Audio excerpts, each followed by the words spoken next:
지금으로부터 약 4000년 전에 하나님께서 세상의 많은 사람들 가운데 아브라함을 선택하셨습니다. 왜 아브라함을 선택하셨는지에 대해서는 성경에 이야기하지 않습니다. 그러나 이 아브라함의 이 계보를 보게 되면 아브라함의 아버지가 데라입니다. 그런데 성경에는 데라에 대한 또 이야기도 자세하게 나오지 않습니다. 그러나 전설에 의하면 이 아브라함의 아버지 데라는 당시에 갈대아 우르나 하란 땅에서 우상을 만드는데 아주 소문난 명장이었다고 합니다. 우상을 잘 만들었다는 거예요. 그 당시에 그들이 섬겼던 우상은 태양신인 말둑과 달신인 난나라고 하는 신을 섬겼는데 이 우상을 잘 만들어서 소문이 났고 그래서 명성뿐만이 아니라 돈도 많이 벌었다는 것입니다. 아브라함은 바로 우상장사의 아들이었습니다. 여러분, 이 말씀을 보게 되면 하나님이 우리를 선택하시는데 기준은 세상 사람들이 보는 기준과 다르다고 하는 것을 알 수가 있어요. 여러분, 혹시 내가 인간적으로 내게 주어진 환경이나 배경이 못마땅한 것 때문에 여러분 혹시 절망하거나 그것 때문에 혹시 불평하고 있는 분은 없습니까? 세상에서는 그 사람의 학벌이나 무슨 문벌이나 그 사람의 외모나 그 사람의 무슨 재산이나 이런 것들을 보면서 사람을 선택하지만 하나님의 선택에는 그런 것이 아무것도 문제가 되지 않는다는 사실을 믿으시기를 바랍니다. 그런데 우리가 이 아브라함이 하나님의 선택을 받고 그가 산 것을 보게 되면 하나님이 이래서 아브라함을 선택하신 거구나, 그런 것을 깨닫게 됩니다. 오늘 읽은 말씀은 바로 하나님께서 4000여 년 전에 이 아브라함을 부르셨던 그 말씀이 기록된 것을 읽었습니다. 그래서 저는 오늘 이 시간에 말씀의 제목을 여호와께서 아브라함에게, 이런 제목을 가지고 하나님께서 이 아브라함에게 무슨 말씀을 하셨길래 이 아브라함이 그 하나님의 말씀을 듣고 순종해서 후일에 믿음의 조상이 되고 복의 근원이 됐을까? 이 문제를 함께 생각하면서 우리도 아브라함과 같은 믿음 가지고 아브라함이 받은 축복을 받기를 원합니다. 이 시간 성령께서 이 말씀을 듣는 우리를 깨우쳐 주시기를 원합니다. 오늘 본문 4절 말씀에 보니까 아브라함이 여호와의 말씀을 따라갔다고 말씀하고 있습니다. 여기서 여호와의 말씀이라고 하는 이 말씀은 히브리어로 다바르, 이 다바르라고 하는 히브리어의 뜻은 말씀이라고 번역도 할 수 있지만 명령이라고도 번역할 수 있는 말입니다. 그러므로 아브라함이 하나님의 말씀을 따라갔다 하는 이 말씀은 하나님의 명령을 따라갔다는 말씀입니다. 하나님의 명령 앞에 순종했다는 말씀입니다. 여러분, 하나님께서 우리에게 주시는 말씀을 믿음을 가진 사람은 명령으로 듣습니다. 명령에는 순종밖에는 더 이상 답이 없습니다. 여러분이 하나님의 말씀을 듣게 될 때에 하나님이 이래도 되고 저래도 되는 선택사항의 말씀을 주시는 것이 아니고 하나님께서 내게 명령하시는 말씀으로 들을 수 있게 되시기를 축원합니다. 그리고 그 말씀 앞에 아브라함처럼 순종하는 그런 믿음의 소유자가 되시기를 축원합니다. 오늘 읽은 성경 말씀에 보면은, 본문 말씀에 보면은 하나님께서 명령하신 세 가지가 나옵니다. 세 가지가 나오는데 세 가지 동사가 나오게 됩니다. 그 첫째는 뭐냐? 따라서 하시기 바랍니다. 떠나라. 오늘 1절 말씀에 보니까 여호와께서 아브라함에게 너는 너의 고향과 친척과 아버지의 집을 떠나라, 그렇게 말씀하셨어요. 첫째 동사는 떠나라는 겁니다. 하나님이 아브라함에게 무슨 말씀하셨습니까? 떠나라고 말씀을 하셨습니다. 그럼 무엇을 떠나라고 말씀을 하셨습니까? 여기 보니까 세 가지를 떠나야 된다고 말씀했습니다.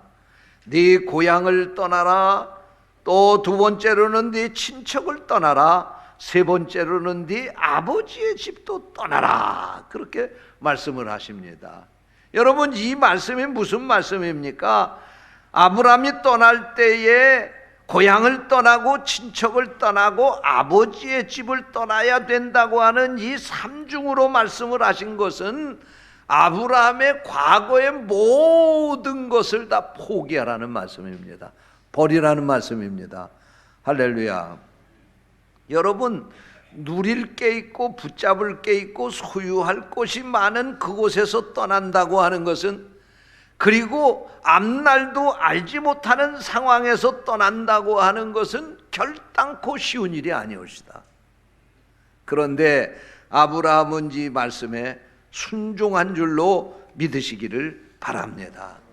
아브라함에게 하나님이 무슨 어떠한 것을 보여준 것이 아닙니다. 그럼에도 불구하고 아브라함에게 하나님이 모든 것을 다 버리고 떠나라고 할 때, 하나님 거기 가서 뭐 먹고 살아요? 하나님 거기가 도대체 어디길래 저에게 떠나라고 하십니까?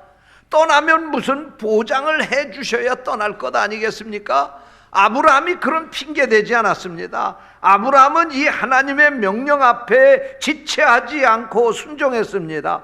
그는 과감하게 그의 고향과 친척과 아버지의 집을 버리고 하나님의 말씀에 순종해서 떠났습니다.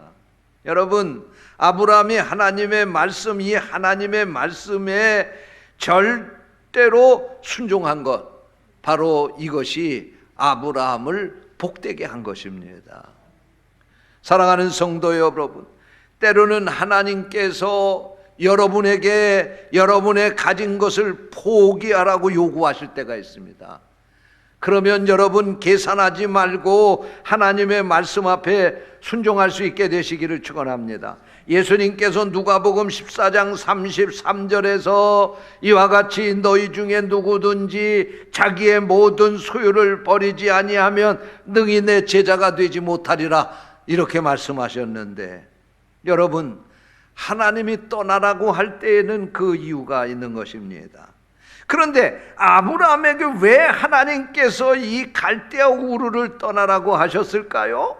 그 이유는 그 갈대아 우르는 우상을 숭배하는 도시입니다. 죄악이 관영한 세상입니다. 하나님의 거룩한 백성이 그곳에서는 살 수가 없는 땅이었기 때문에 하나님은 새로운 땅으로 그를 보내시기 위해서 그곳을 떠나라고 하신 것입니다. 하나님은 복을 주시기 위해서 죄악의 자리 그곳을 떠나라고 명령하신 것입니다. 여러분, 우리가 예수를 믿고 이렇게 버려야 될 것을 버리지 못하면 우리가 하나님의 예비하신 축복을 다 받을 수가 없는 것입니다. 때로는 우리가 떠나야 될 때가 있습니다. 그럴 때 용감하게 믿음으로 결단하고 그 모든 것을 포기할 수 있는 그런 믿음의 소유자가 될 수 있기를 축원합니다. 둘째로 오늘 이 본문 말씀의 중요한 동사가 무엇이냐? 따라서 하시기 바랍니다. 가라. 아니요, 죄송합니다. 이 1절 하반절 말씀에 보니까 그렇습니다. 가라. 할렐루야, 가라. 첫째는 떠나라. 그 다음에 두 번째로는 가라입니다. 오늘 읽은 본문 1절 하반절 말씀에 보니까 내가 네게 보여줄 땅으로 가라. 그리고 말씀하고 있습니다. 이때 하나님은 확실한 현실을 보여주지 않았습니다. 보여줄 것이 있으니 가라는 것입니다. 보여준 것도 아니고 보여주는 것도 아니고 보여줄 것이 있으니 가라고 말씀하고 있는 것입니다. 하나님께서 아브라함에게 떠나서 가라고만 말씀을 하셨지 구체적인 장소나 어떤 방향도 제시해 주신 것이 아닙니다. 그 땅을 하나님께서 보여줄 테니 가라고 말씀하셨을 뿐입니다. 이것은 무슨 말씀입니까? 하나님이 가기만 하면 인도해 주신다는 말씀입니다. 보고 가는 것이 아닙니다. 보지 않고 가지만 하나님께서 그 길을 보호해 주신다는 말씀입니다. 하나님이 그 말씀에 순종하고 가기만 하면 그 아브라함의 삶을 책임져 주신다는 말씀입니다. 여러분, 믿음은 약속된 미래를 현실로 받아들이는 것입니다. 그래서 히브리서 11장 1절에 보면 믿음은 바라는 것들의 실상이요 보지 못하는 것들의 증거라고 말씀하고 있습니다. 우리는 눈에 보이는 것만 진리라고 생각합니다. 그러나 더 큰 진리는 보이지 않는 데 있습니다. 우리의 육신의 눈으로 모든 것을 보는 데는 한계가 있습니다. 그러므로 믿음은 우리 눈으로 볼 수 없는 것도 보는 것처럼 그렇게 믿고 사는 것이 믿음입니다. 오늘 여러분에게 그 믿음을 가질 수 있게 되시기를 축원합니다. 오늘 본문 4절 말씀에 보니까 하나님께서 이렇게 가라고 말씀하시게 될 때 아브라함은 여호와의 말씀을 따라 갔다고 말씀을 하고 있습니다. 그런데 이 말씀이 히브리서 11장 8절에도 기록되어 있는데 그 말씀에 보니까 믿음으로 아브라함은 부르심을 받았을 때 순종하여 장래 유업으로 받을 땅에 나아갈 때에 갈 바를 알지 못하고 나아갔다. 그렇게 말씀하고 있습니다. 여러분, 아브라함의 눈에 보여서 그것을 간 것이 아니라는 말씀이에요. 그 앞에 어떤 것이 있을지 몰라. 그러나 하나님이 가라고 하니까 무조건 보따리 싸가지고 출발한 거예요. 멈추라고 하는 곳에서 멈추고 장막을 쳤습니다. 또 들고 가라고 할 때 장막을 걷어서 갔습니다. 그저 하나님이 가라고 하는 대로 갔더니 가나안 땅이 된 것입니다. 할렐루야. 이런 이야기가 있습니다. 어느 날 갑자기 날씨가 하늘이 깜깜해지더니 천둥 번개가 치고 비가 옥수같이 쏟아지기 시작을 했습니다. 어린 딸을 학원에 보낸 이 어머니는 걱정이 돼서 학원에 전화를 했습니다. 그랬더니 학원 선생님 말씀하시기를 비가 내리기 조금 전에 그 아이가 집으로 가겠다고 학원에서 나갔다는 것입니다. 엄마는 걱정이 돼서 우산을 갖고 딸을 찾아 나섰습니다. 틀림없이 자기의 그 딸이 무서워서 억수같이 쏟아지는 이 빗길을 울면서 올 것이라고 생각을 하고 걸음을 재촉해서 골목길 모퉁이를 돌아섰는데 그곳에 자기 딸이 나타났습니다. 그런데 그 딸이 생글생글 웃으면서 그 길을 오고 있었습니다. 번개가 그때 번쩍 하늘에서 쳤습니다. 그때 이 딸아이가 엄마에게 이 얘기를 하는 겁니다. 엄마 봤지? 저거 봐. 하나님이 하늘에서 내 사진을 찍으려고 플래시를 터뜨리고 있네. 그리고 여유만만하게 웃었다고 하는 이야기입니다. 이 어머니는 그 아이 앞에서 너무나도 부끄러웠습니다.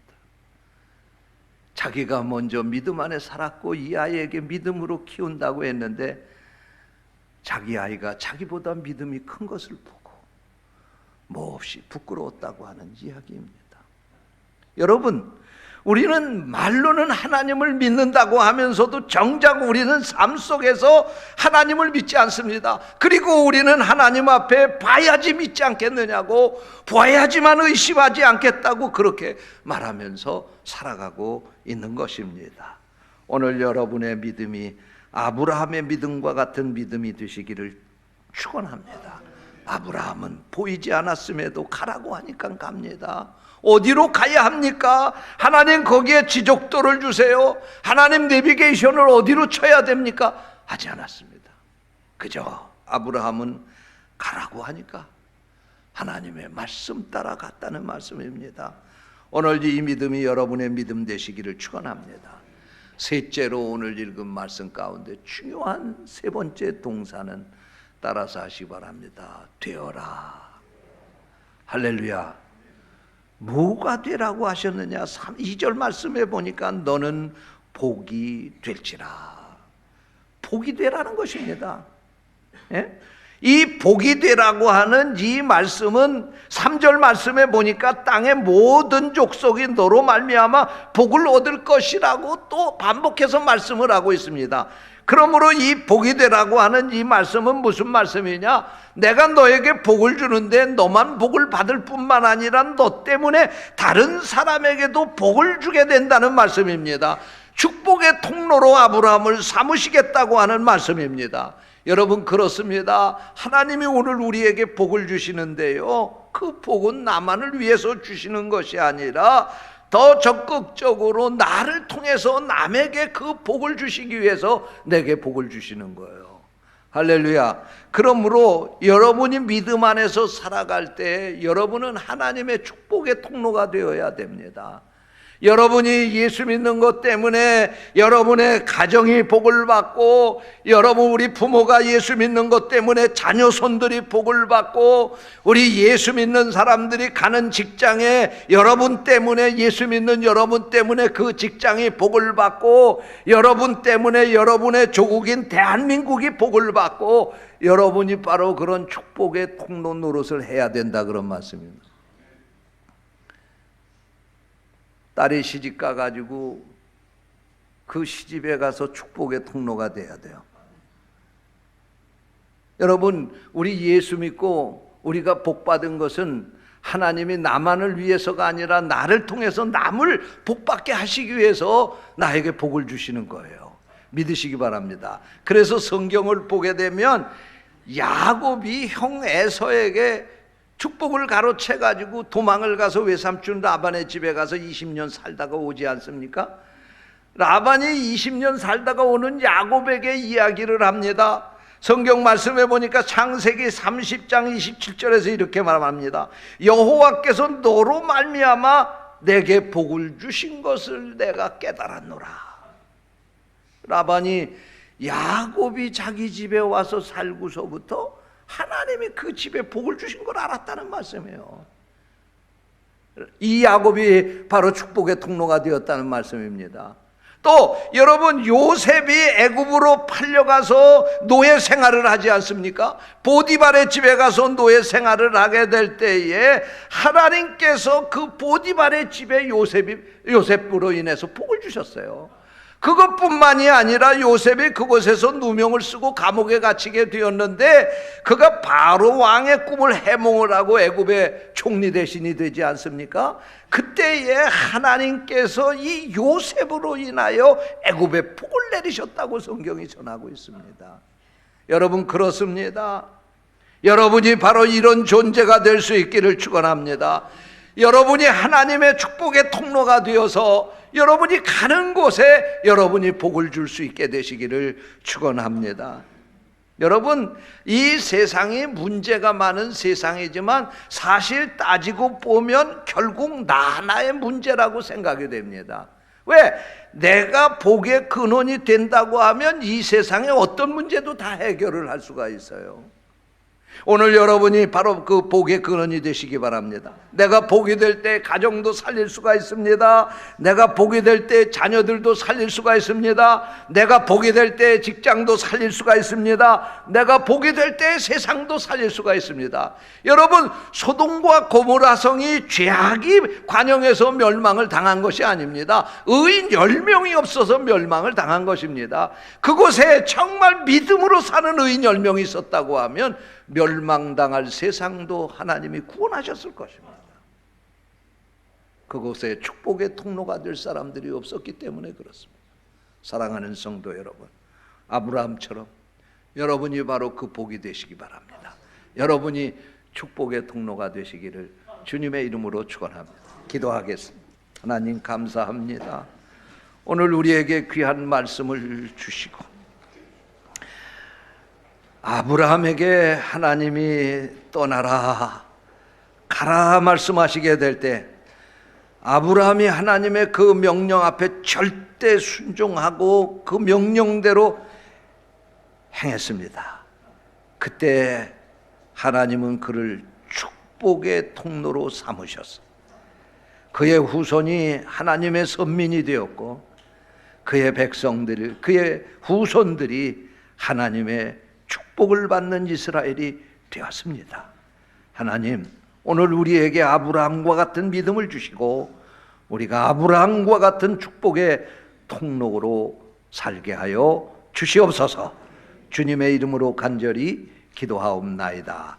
아멘.